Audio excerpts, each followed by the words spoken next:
નિખરતા ગુજરાત ન્યૂઝમાં આપનું સ્વાગત છે।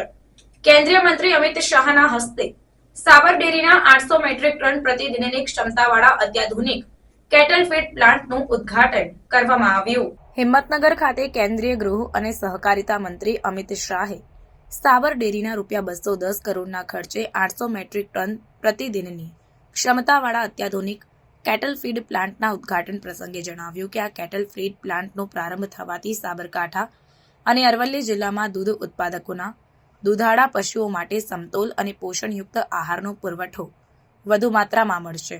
એટલું જ નહીં, ભૂરા કાકાએ 60 વર્ષ પહેલા જે બીજ વાવ્યું હતું એ આજે સાબર ડેરી તરીકે વટવૃક્ષ બન્યું છે। 1976ની શરૂઆતથી લઈને આજના પ્લાન્ટના ઉદ્ઘાટન બાદ 2000 મેટ્રિક ટન સાબર દાણનું ઉત્પાદન શક્ય બન્યું છે।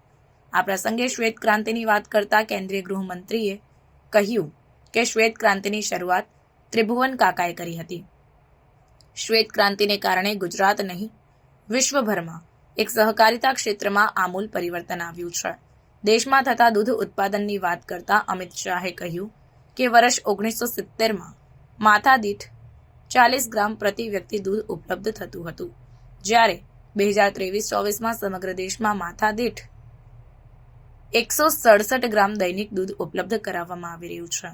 આમ વૈશ્વિક સરેરાશ દૂધ ઉત્પાદન 117 ગ્રામ છે, જેના કરતાં ભારતની સરેરાશ વધારે છે, જે સહકારી માળખાના કારણે શક્ય બન્યું, તેમ તેમણે વધુમાં ઉમેર્યું હતું। અમિત શાહે પ્રાકૃતિક ખેતી પર ભાર મૂકી સમાજનું સ્વાસ્થ્ય અને આવક વધારવા અપીલ કરી હતી।